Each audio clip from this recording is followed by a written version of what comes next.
Good morning, it's Sherry Lee in Boulder, Colorado. I'm a highly sensitive person. I feel my feelings and I show my emotions, and I'm not going to change that about me. I did that once. I realized I had stopped crying and laughing. This was prior to me kind of what I call it, people call the dark night of the soul. My awakening being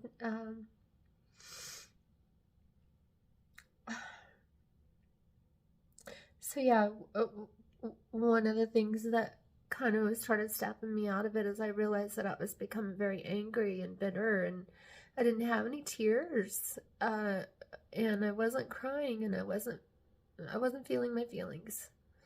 So through a lot of work, which I will talk about in the book I'm writing about, my memoir, I talk about that process that began for me in 2008, I'll say. I mean, it's been progressive, throughout my life, but trying to become more aware and learn the lessons and ask the questions why, and what is my why, and why am I here? What do I believe? What is our purpose?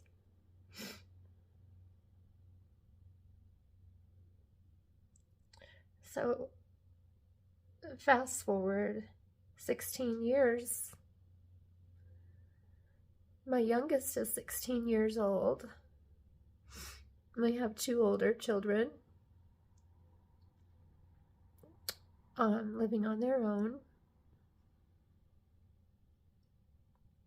Their father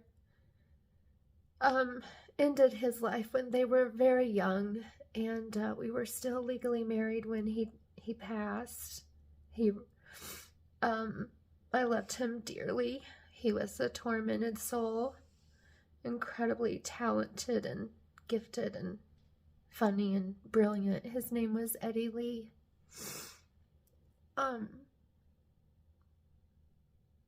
He was an incredible musician. He played guitar, acoustic guitar, bass guitar, keyboard, banjo. He had an amazing tenor voice, and his harmonies were incredible. His songwriting ability was one of the best I've been told, and he's got quite a large catalog of works, 5 published CDs.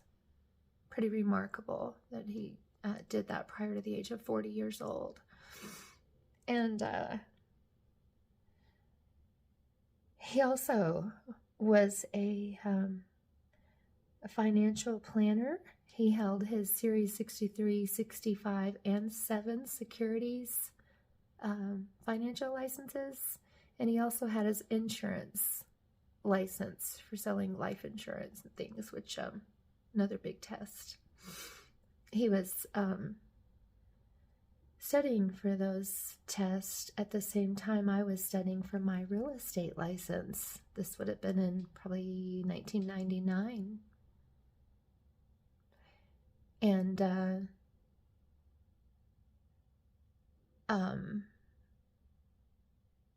yeah, we both succeeded in passing our exams.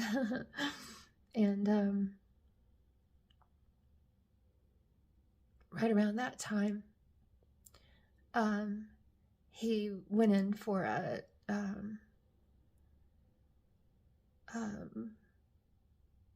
actually, he had decided to quit his band that he was in. And on 4th of July in Lake City, Colorado, he announced that he wanted to be independent from the band, Independence Day. So we had a toddler at the time, my firstborn, and drove back home, and he had no income. So I was the only one able to support the family. It wasn't long after that that I had a miscarriage, and also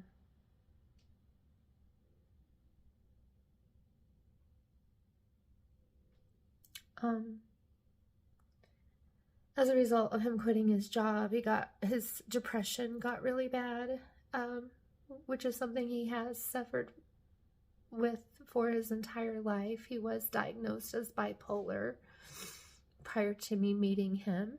I didn't know what that meant when he told me, and I honestly thought I was happy enough for both of us and I'd be able to get us through these times when they would come. So this was one of them, severe depression. So he was on a lot of antidepressant medications and anxiety and sleeping pills already. But the pharmacy got the prescription wrong, and they gave him something he shouldn't have been taking. And after about 4 or 5 days had gone by, I just could tell something wasn't right, and I asked him, and we checked and realized it wasn't what he was supposed to be taking. Not his fault at all. He was just doing what the doctors told him to do.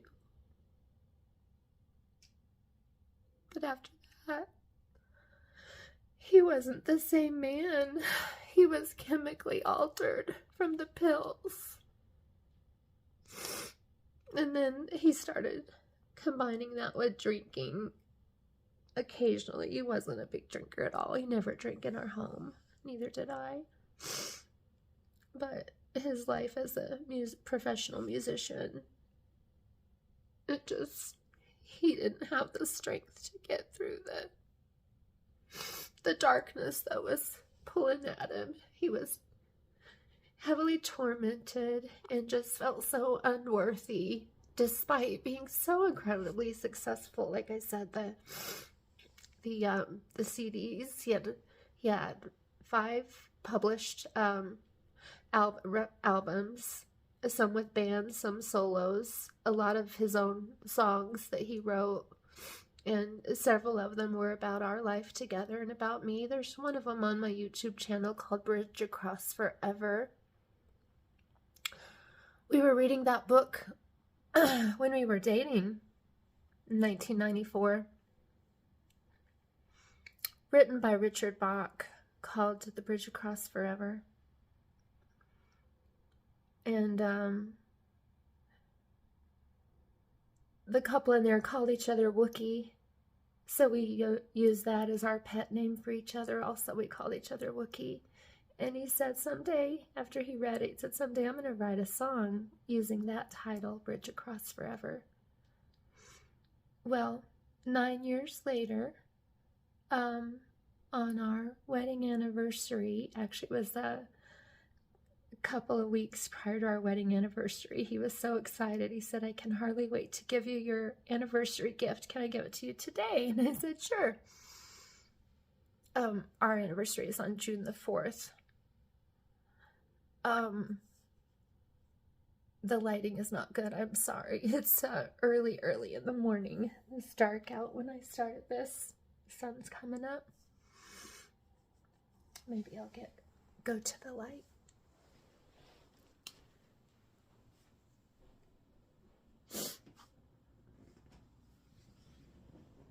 So yeah, continuing on.